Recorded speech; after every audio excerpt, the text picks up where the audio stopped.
Hi, good morning, everyone. This is Jennifer on a very early 6 a.m. flight to Seville, Spain, or as they say, Sevilla. We are really excited. This is my first trip to Spain, so I was really excited to go into Seville because it is a place that I've always wanted to head into. So sit back, relax, and let's enjoy our flight in.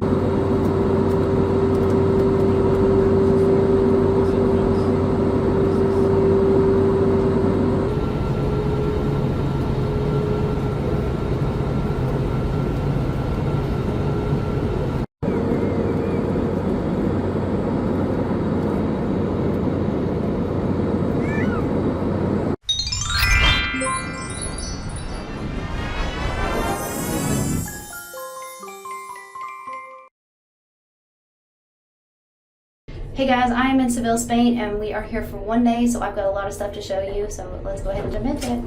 So I did have to do some voiceover work because it is Holy Week or Santa Semana here, and there's a lot of Easter celebrations going on, so I kind of wanted to be a bit respectful of the places I was recording.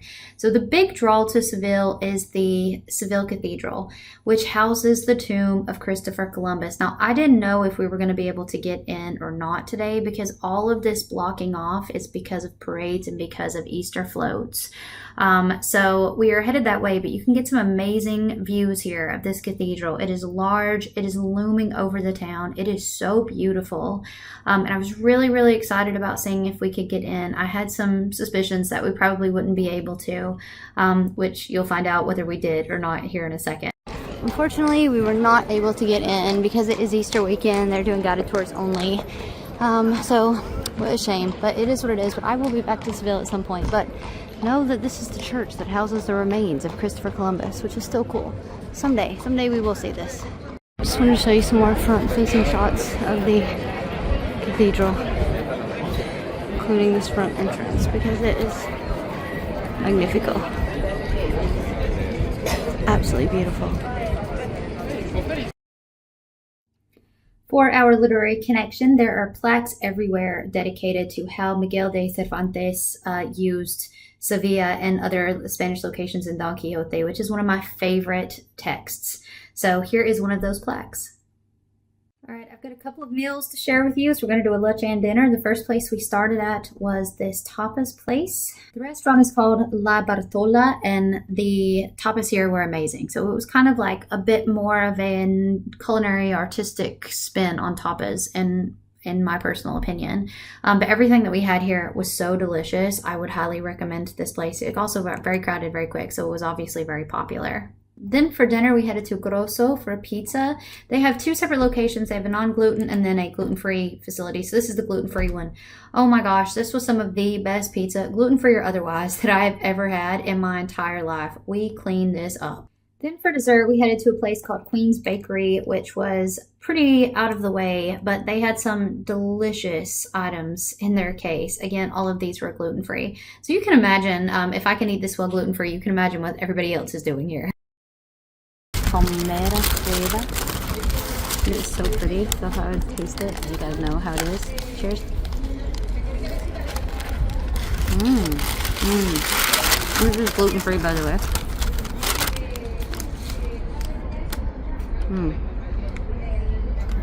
That is the most delicious flaky pastry crust.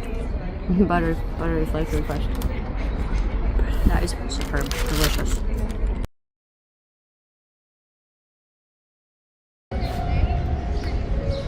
Oh my gosh. Oh, she's gonna cry. She is gonna cry. Oh my gosh.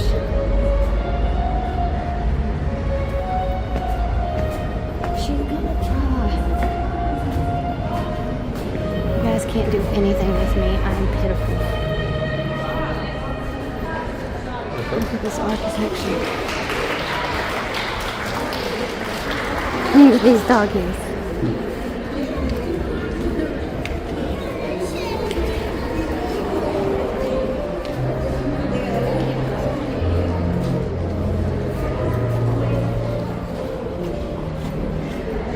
Oh my gosh.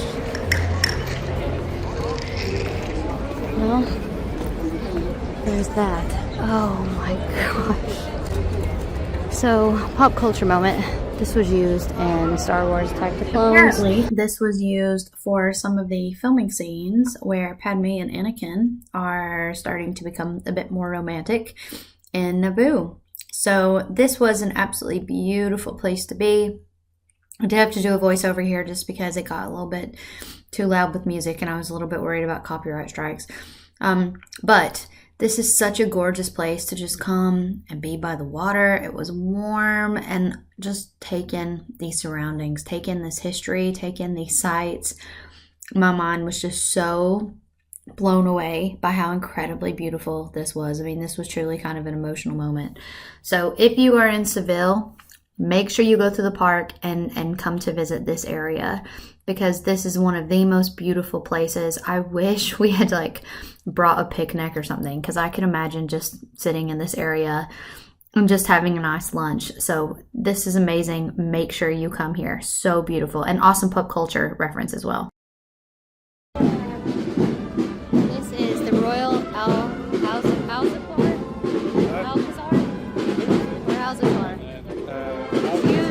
Alcazar. It was used in Dorne, Game of Thrones, but obviously it also has a huge history. I'm using it as my pop culture moment because look at this. Also, we weren't able to get in because you have to book it well in advance, which we didn't know what we didn't do, but also this.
So this is the palace, and the gardens were used in Game of Thrones. That's the Kingdom of Dorne. I don't know if they're going to let us in here, but we're also trying to be careful not to follow the procession too closely. But I thought if I could show you some of the gardens or some of the area, that might be worthwhile. Oh, it smells beautiful in here.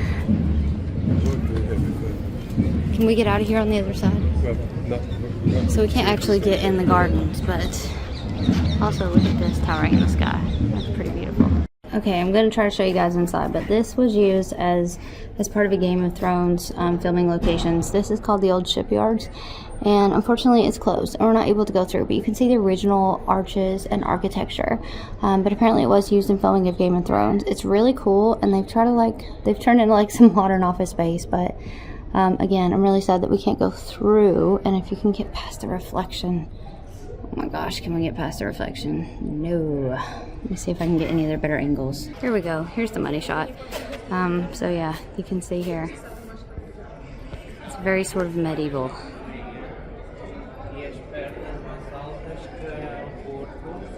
I know we're just looking through gates, but there you go. Super cool to see. Next up. Just wanted to also record this because I don't know what part was used in filming of Game of Thrones, but this is clearly very medieval.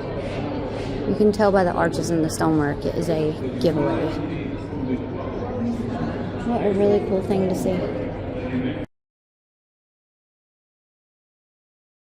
And it's on the other side of that. I don't know what this is, but it is fantastical, and it looks like the Hollywood Tower Hotel. If you know, you know. It's amazing. Love this, whatever this is.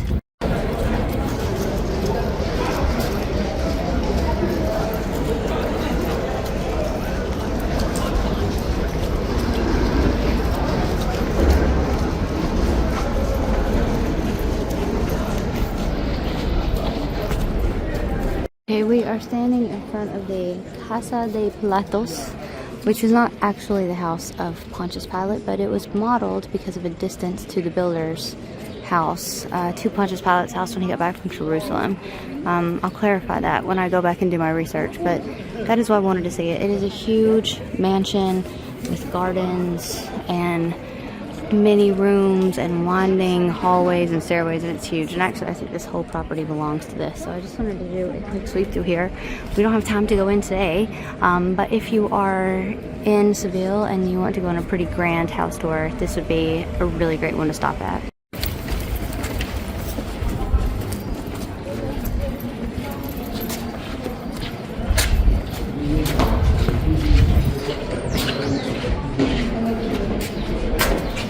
This next location is called the Iglesia de San Pedro, and this is according to Sevillian tradition, if you can find a finch in this painting, this is a 16th century tile painting, and if you find the small goldfinch, it means it is good luck. So it means that you'll have good luck in marriage, or that there could be a marriage.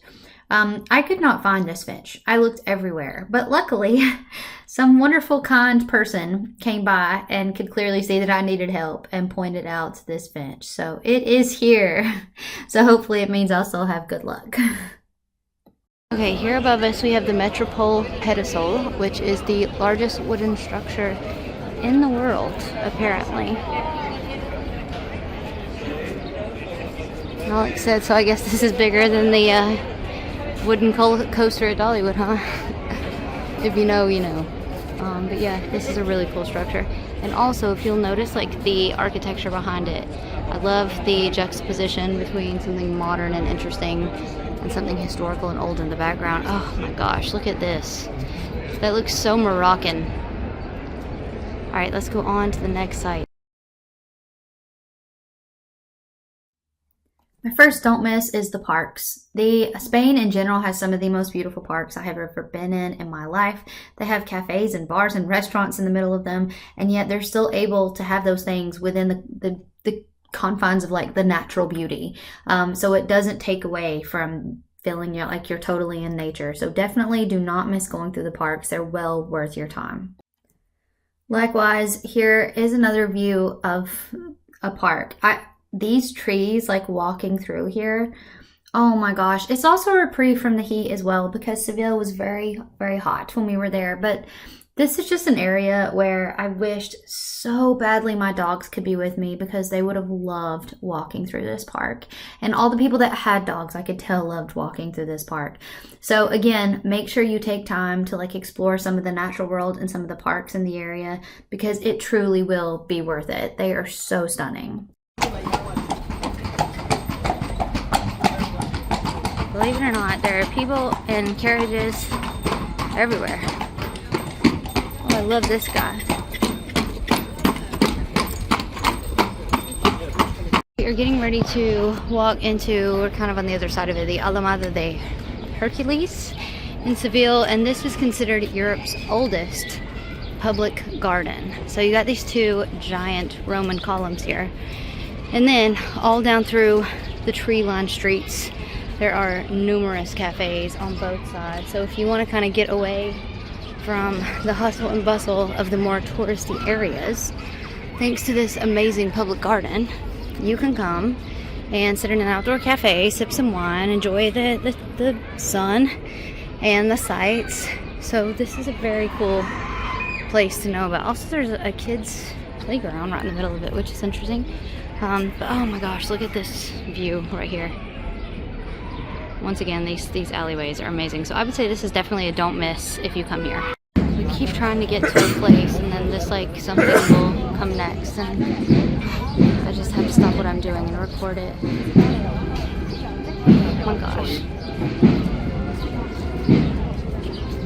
A couple of things that I want to highlight as we're walking. I have heard other Americans in other videos get upset about the hoods because of a similarity to certain white hoods that were used in U.S. culture and history. But I want to make something very clear. These hoods date back to the 16th century, and they represent hope and humility. And they're part of the Easter procession. There are different color hoods that represent different colored things, but they do bear no relation to the infamous white hoods that are worn or have been worn in the US. So I want to make that very clear because I have heard that mentioned in other videos and how that these can make people uncomfortable. I just wanted to make that clear.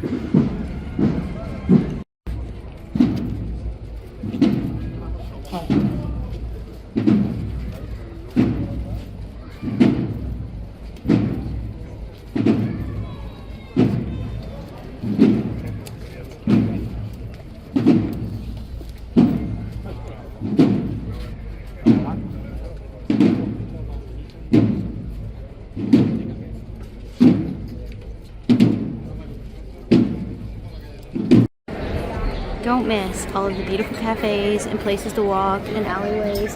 There are tons of outdoor seating locations and tons of places to just grab something to eat, grab a drink, grab a cafe. So definitely don't miss that if you come to Seville.